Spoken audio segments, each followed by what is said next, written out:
It is with great pleasure and honor that I, Lad Shah, stand before you today to welcome an inspirational figure in the field of social service and president of Special Olympics Bharat.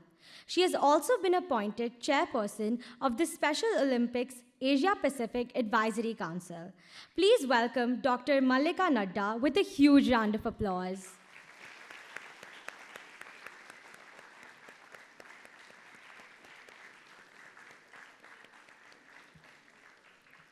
Dr. Nadda has been working in the field of disability for over 30 years. She is the founder of Chetna Sansthan, an organization which has trained and educated over 1,500 differently abled children who are now contributing positively to the society.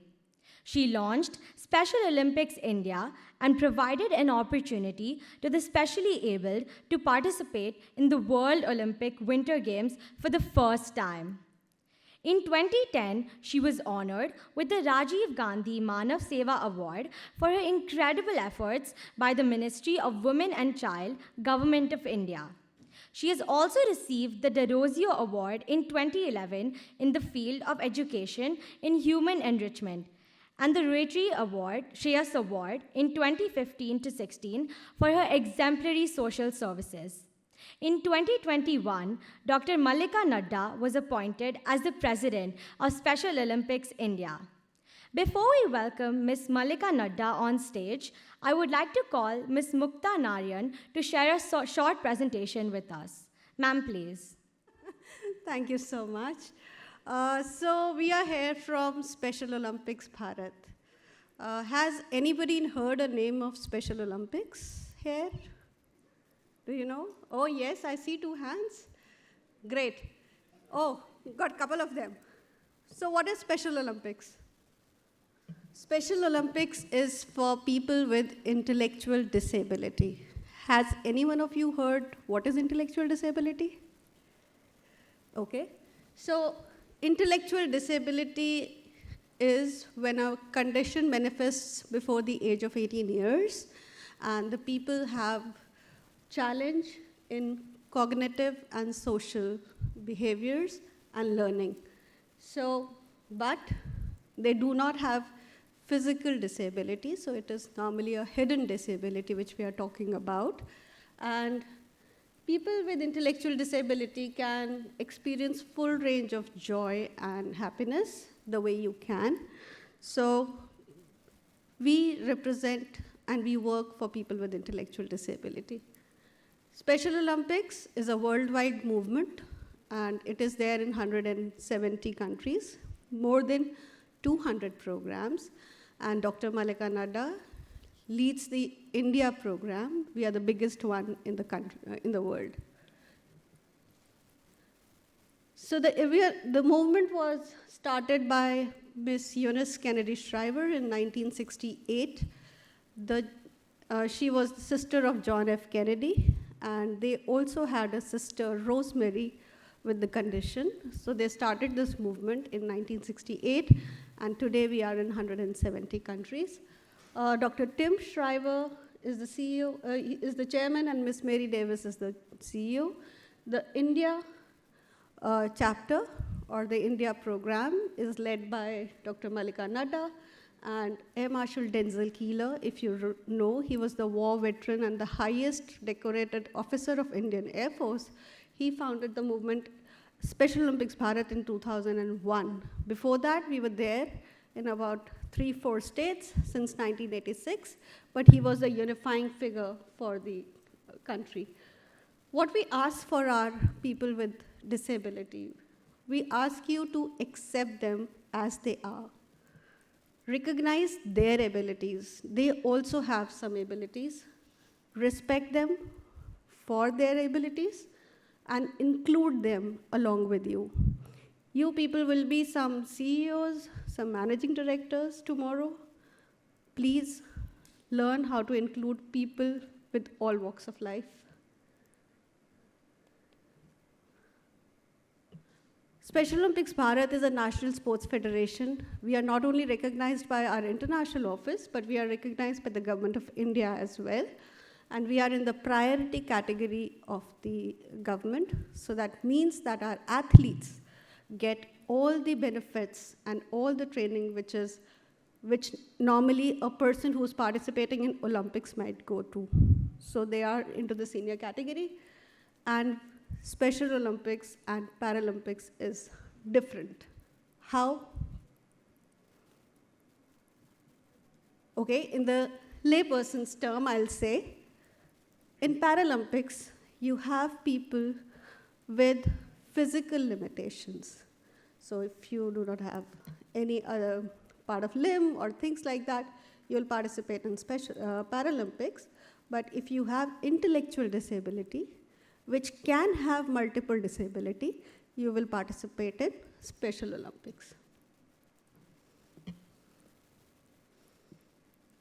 We normally have people working with us in the IQ below 70, and they have limitations in cognitive functioning, communication, social and self-care skills. But if we train them regularly, they can be a very productive member of the society. This is a definition of intellectual disability, which is under the CRPD Act. And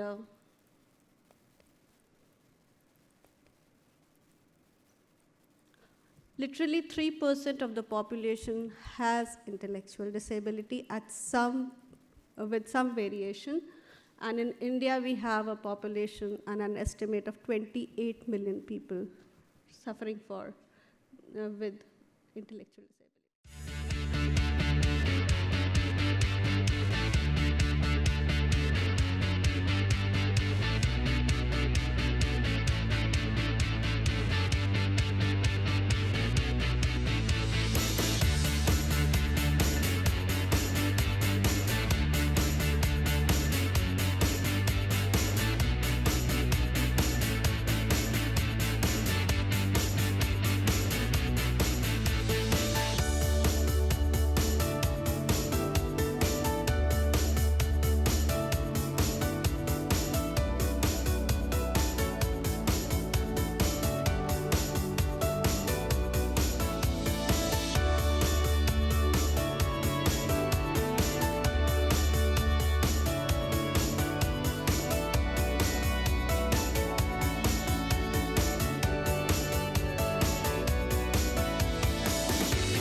were our athletes who have been representing the country.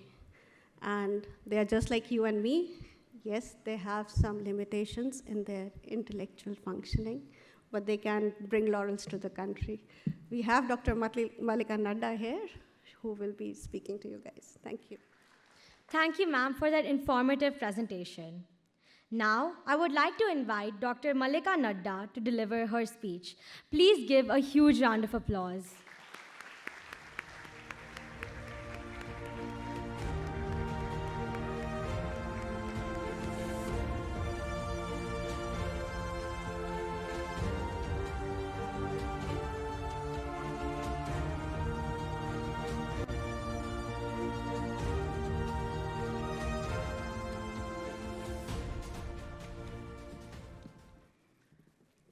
सभी को नमस्कार, good morning.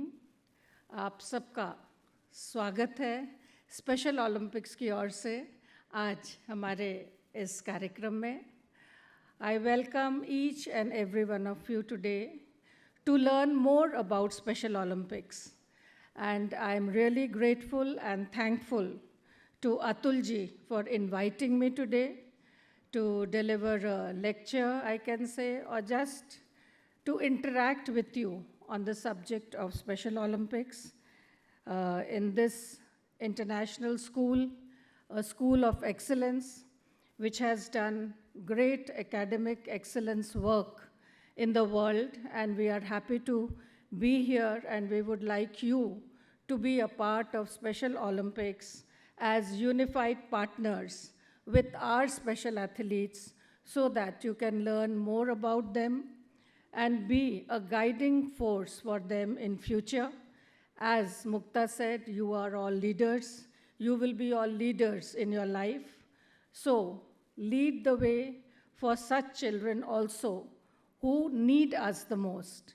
Here I am really thankful to our principal, Melissa Maria ma'am, and Rajiv ji, CEO, who are present here today.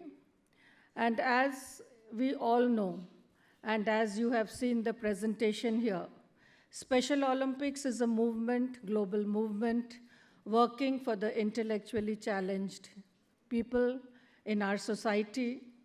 And we believe that through sports, we can transform the lives of such people in the society and give them a life with dignity. So as we have seen and we have understood that Paralympics is a field of sports where physically challenged people are participating and are trying to prove their skills. Similarly, Special Olympics is dealing with the intellectually challenged section of a society. We have Olympics for the blind, for the visually impaired, and we also have Olympics for the hearing impaired. So there are 4 types of Olympics in which the differently abled participate, and we all have to believe that they have got talent. They need a platform where they can showcase their talent and they can prove that they are also like us, and the only thing we need to do is hold their hand wherever it is required and lead them the way. I know here all of you are students of 10th and 12th, I think, 10th, 11th, and 12th, as we called in our CBSE system. So next step for you will be choosing your career and choosing the path for your life. I know there are very few children who know about the disability sector and who would choose as a career to work in this sector. But we have been working for the past 30 years in this field, and we feel that there is so much needs to be done for this section of the society, because we all know the handicaps which they face, the problems which they face, and we need to develop a more inclusive society for them. We need to develop a more inclusive system for them, giving them facilities so that they can live a normal life like us. So Special Olympics through sports believes in transforming the lives of specially abled and bringing joy in their life through sports, and we have all seen how these children can do wonders in sports. Recently, we had the World Summer Games in Berlin, where 198 athletes participated in 18 different types of sports, and they came back with 200 medals. And they have brought laurels to the country. So you can imagine their strength, their ability, and their desire to prove themselves. So we all can work as partners with them. And Special Olympics is not only working in the field of sports, but also leadership training for our athletes. With unified partners, we organize sports and games. We are looking at the families. Through family forums, we try to guide the families of such special athletes and children. Through healthy athlete programs, we are taking care of their health as well. So Special Olympics is one such organization which is looking at an inclusive system of being able to support the special athletes. For parents, we are working. For inclusion, we are working with unified partners. We are working in the field of sports and also taking care of the health of our athletes. So these are all the ways through which we want our athletes to be able members, to be strong, to be fit, and to deliver what they want to do in their life, and also be able members of the society. So I think you will learn more about Special Olympics, since you know what is Special Olympics, and be a part of Special Olympics program. In Bharat, in November, we are organizing an international event in bocce and bowling. These are the two events where 15 countries will be participating. And I would definitely invite students from this school to be volunteers, to be a part of the program, and to learn and know more about Special Olympics and special athletes. We have a Singapore program as well. So I think the Singapore team will involve you in their programs so that you be a part of such noble cause and be a part of Special Olympics International. We have programs in 170 countries, and whenever we have summer games, it is nearly 170 countries participating in these activities.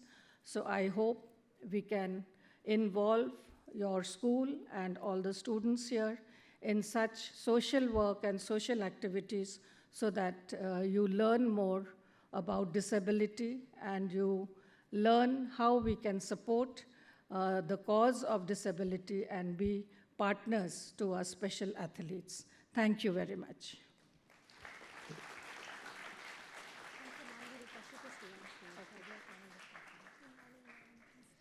Thank you, ma'am. We are truly privileged to have the opportunity to listen to these words of wisdom today. We request you to take your seat. I would like to request our principal, Ms. Melissa Maria, to kindly join our guest on stage.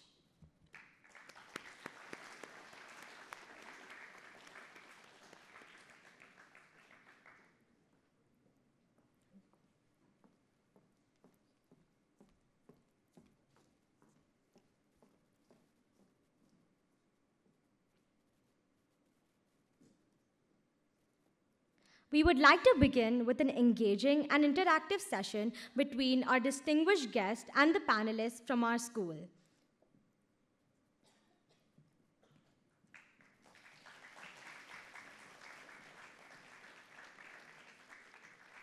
Over to the panelists.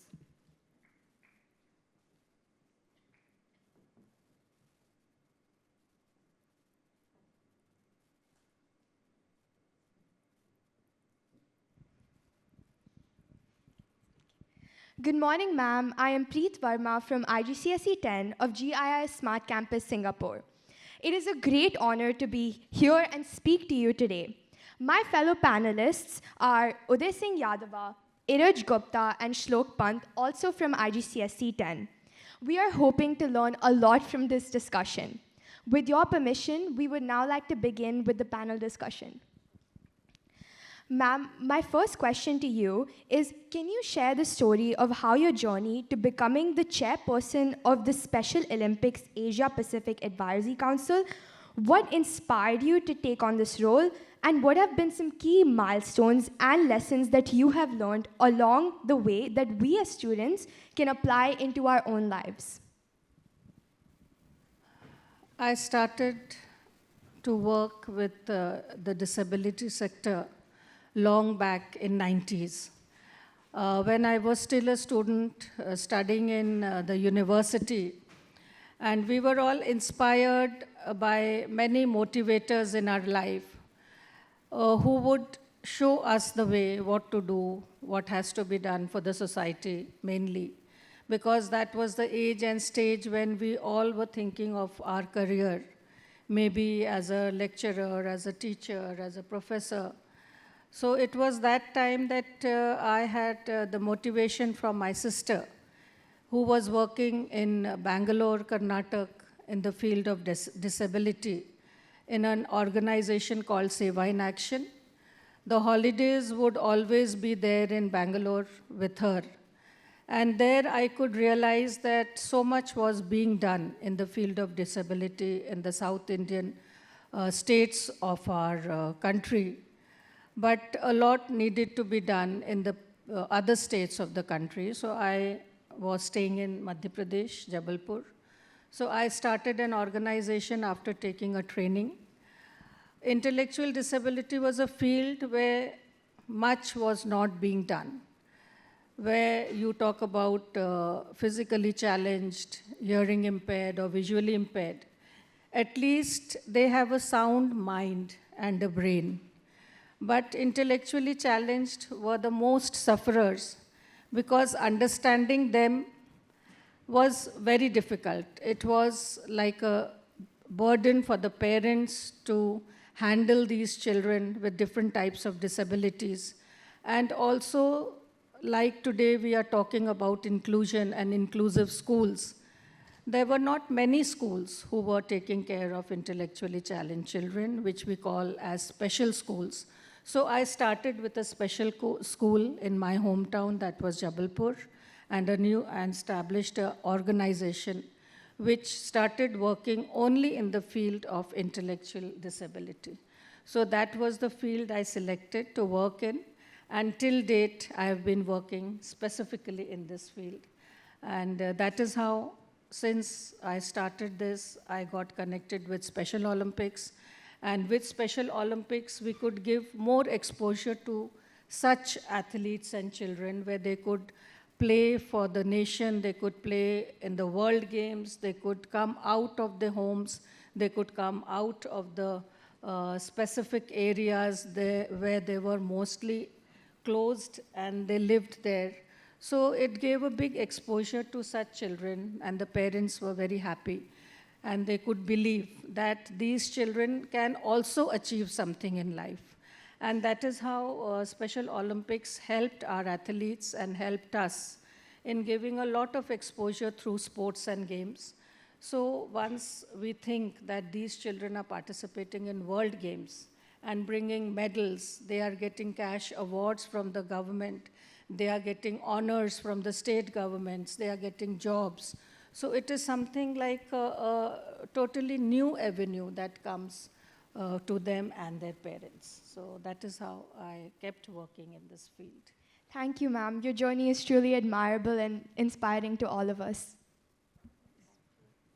Good morning, ma'am. My name is Shlok Pant, and my question to you today is that what have been some of the challenges you have faced in your career until now, especially with the Special Olympics, and what did you do to overcome them?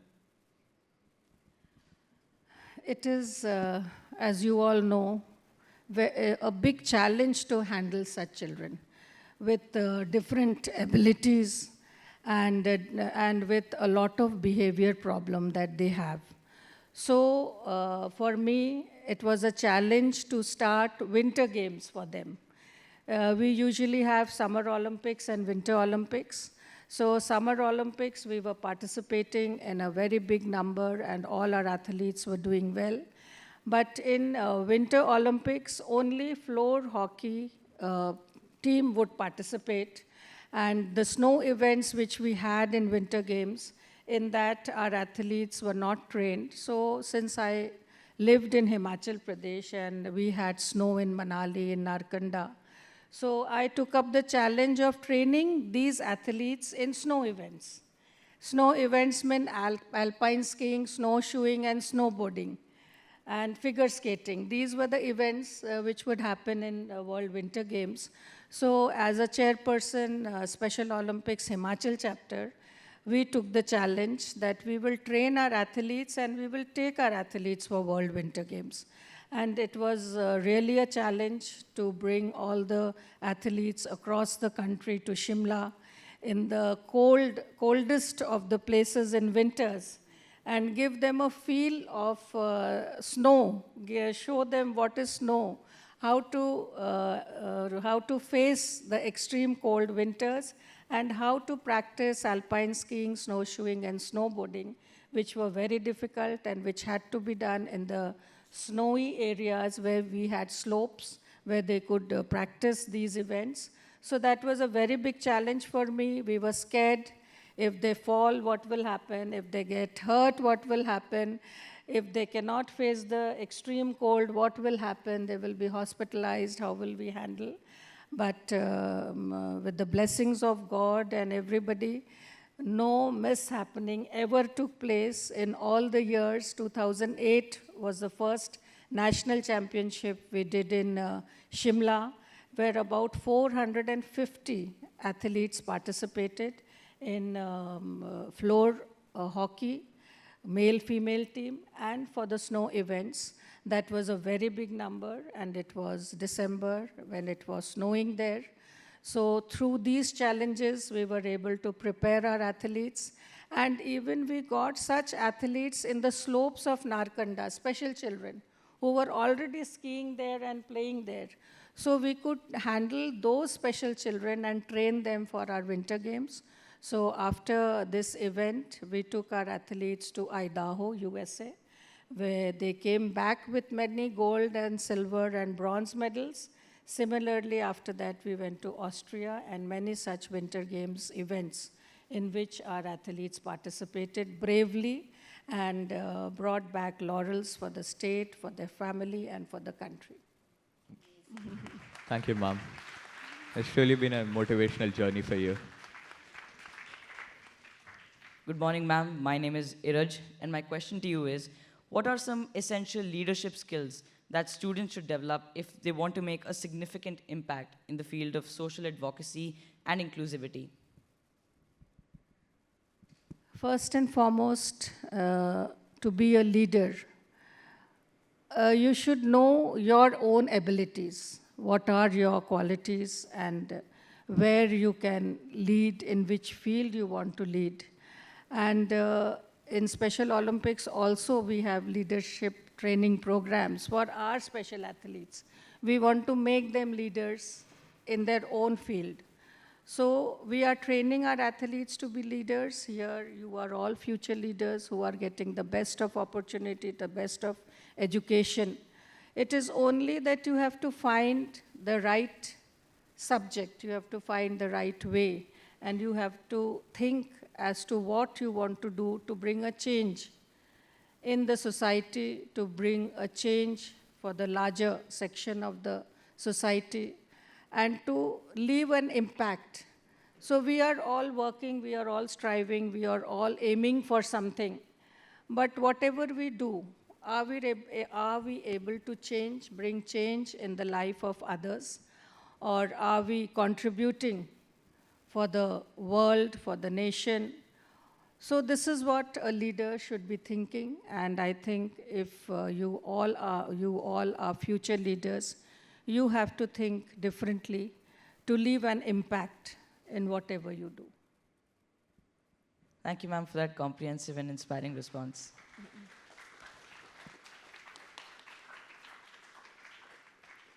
Good morning, ma'am. My name is Uday, and I would like to ask you, how do you balance your extensive professional responsibilities with your personal life and interests? And what strategies do you use to manage your stress and maintain well-being?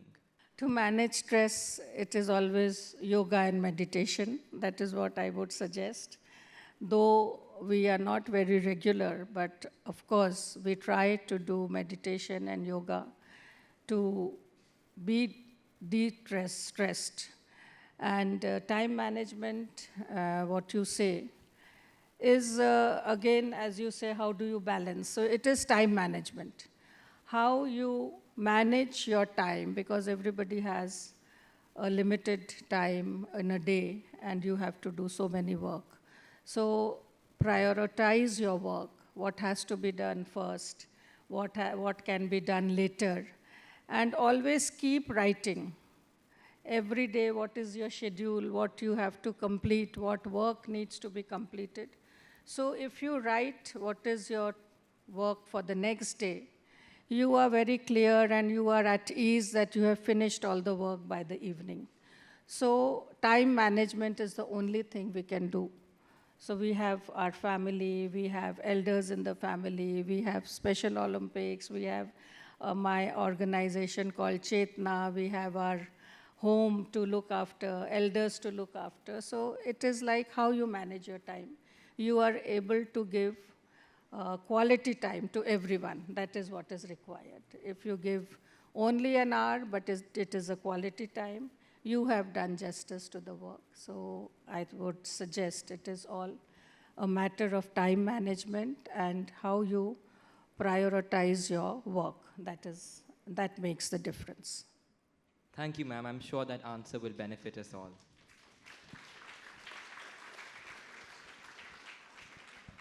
Ma'am, my next question is, what are some key lessons that you have learned throughout your career that you would like to share with us young students aspiring to make a difference in the world?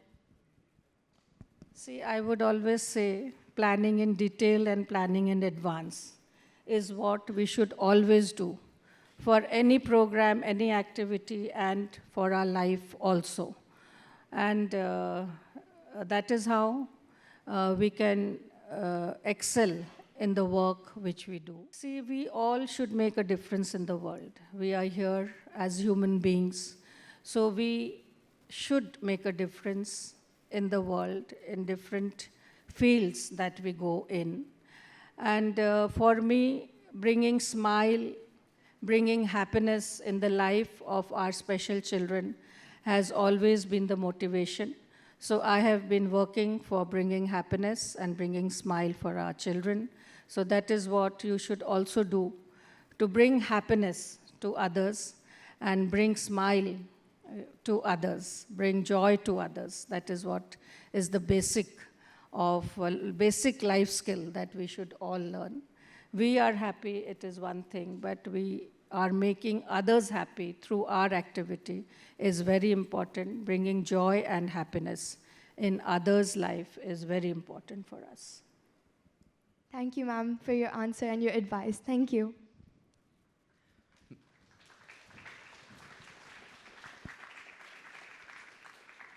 Ma'am, my next question to you is, what advice would you give to young leaders who are passionate about social change and advocacy? To bring social change, I think there are many areas in which we can work. And we have to think of the specific area. Climate change is one of the most important areas where we all need to work. We need to work in the disability sector, as I have already said. So in social areas, there are many things that we can do. So I think all the students present here have to be specific as to what they want to do and what specific area they can think of. Senior citizens, elders in the family, or elders who are staying alone, they also need our attention, they also need our time. How can we give time to them? How can we spend time with them? These are the all issues which we are facing in our country. maybe I don't know what are the issues that you face here. So that is one field where we need to work, the younger generation and the senior generation. There is a lot of gap between the two generations. That is what I feel. Our generation is one generation which is balancing between the two, the seniors and the new generation. But the coming generation needs to do a lot for the family structure, for the family, for the seniors. So I think you have to select an area for doing a social activity. And I think everything starts from the family. So the family systems should be strengthened and the family should be taken care of. That is what I feel. I think that's a very pertinent point you've made, Dr. Mallika. Like you spoke about the aging population. I think Singapore is moving towards that. We have a huge aging population here.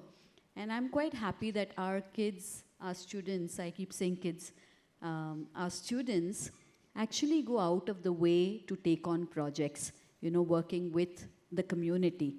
So boys and girls, I think this is a very, very important point Dr. Mallika has made, and I think you should, pick up projects of this nature that will support maybe the elderly or the aging. That's a fantastic point, Dr. Mallika. Thank you. Ma'am, my next question to you is that how can we, as students, contribute to creating an inclusive environment in our school for those students or individuals who are intellectually disabled or have other special needs? First and foremost, we are talking about inclusive education system. So in India, with the new education policy, now the schools need to be inclusive, where people with all abilities, all disabilities can study together. That is the first important thing. And places should be accessible, where they can be comfortable to go and come. Society should be more inclusive, giving opportunity to the specially abled people across the globe. When we go abroad and see the systems abroad, we feel that there are many facilities which are being given.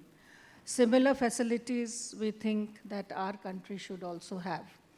And after the government, which is ruling there, has tried to make accessibility one of the major aims, and that is being done there, but still lots needs to be done for the society, for the community, to make it accessible, to make it inclusive. And youngsters can plan and think more on these lines, and they can do more research, where we can make this section a part of our day-to-day activity and where they can work along with us. So I think that should be the aim in which you can work, in the direction you can work. Thank you, ma'am, for your response. I'm sure all of our students will be following, as you said, and take some invaluable lessons from today's discussion.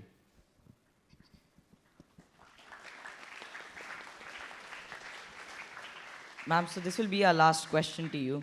How can the principles and values of the Special Olympics be integrated into our daily school life and activities to promote a more inclusive community? The values and principles of Special Olympics is through sports. We talk about sports transforming the lives of the special athletes, special children. So I think in school campus, if we organize more unified sports programs, where the special and the normal play together, be a part of the team, and feel what they go through, I think the schools can offer sports arena for our special children, where they can be trained, where they can practice, and where they can feel happy. Because there are not many stadiums, places of play where they have accessibility. So I think if in the schools we give the premises, the sports campuses, for unified sports, which is very much a part of Special Olympics. No other federation have such policy of unified sports. But in Special Olympics, our athletes, along with normal partners, they play team games and also they represent in the world games. So unified games can be organized, which can be showcased to others also. And as partners, students can bring a change in the life of these special children by being their partner in sporting events and later in life as well. They can be the guiding force, they can be the mentors for such special children. And we also have the leadership training programs where a sibling or a friend can be a part of the leadership training program with the special child and mentor them for their future programs. Thank you, ma'am, for that insightful response. And with this, we have come to the end of our panel discussion. We are grateful to you for sharing your invaluable words of wisdom. And I'm confident that everyone present here will be incorporating your advice into their lives moving forward and will greatly benefit from it. I would now like to hand it over to the MC. Thank you so much, ma'am, for those wonderful insights. Dr. Mallika Nadda, may I now request you to sign the guest book.